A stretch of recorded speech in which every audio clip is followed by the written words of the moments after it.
एबे भी अनेक लोक अंधविश्वास बशवर्ती होथिबा खबर देखा मिलुछि। भूत प्रेत भली कहानी उपरे सेमाने सहजरे विश्वास करिथांती। हेले एमिति एक रेल स्टेशन रही जेउठी भूत बाहरुथिबा नै लोक कहती। भूत भयरे 42 वर्ष बंद होई रहितिला एही स्टेशन। जणे व्यक्तिंक लागि रेल स्टेशन कौन बंद होई पारे ताहा पुणी खोलिबार मात्र 7 वर्ष परे एकथा विश्वास होउनथिले भी सत।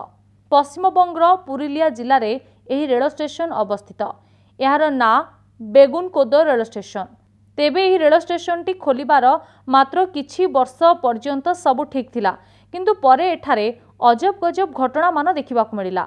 1967 मसीह बेगुनकोदर जड़े रेलबाई कर्मचारी स्टेशन रे जड़े महिला भूत देखिथिले। ता परदिन से लोकों को ए विषय जणाइथिले, किंतु केही तांको कथा विश्वास करि नथिले।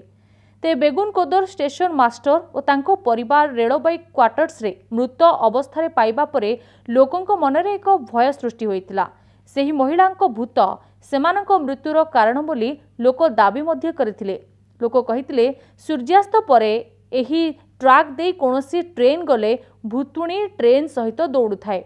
अनेक समय ट्रेन आगरे ट्रैक रे मध्य नाचुथिला बोली लोके दाबी मध्य करुथिले। एही भयानक घटना परे बेगुनकोदर भूत रेल स्टेशन बोली कुहागला। रेलबाई रेकर्ड रे मध्य एहा उल्लेख करा जायतिला। लोकंक मनरे सेही महिला भूतर भय रहितिला।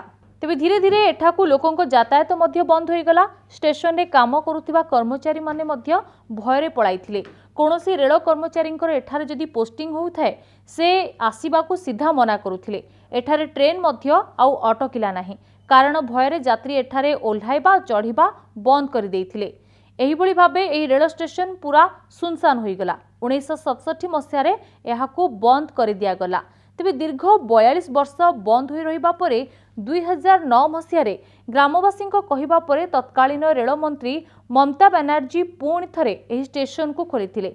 सेबेठारु आज पर्यंत एही स्टेशन रे कोनोसी भूत देखिबाकू खबर मिली नाही, किंतु एबे भी संध्या हेबा परे लोके एठारे रुहंती नाही। भूत रेल स्टेशन नाम विख्यात एही स्टेशन अनेक समय पर्यटकों ध्यान मध्य आकर्षण करिथाय।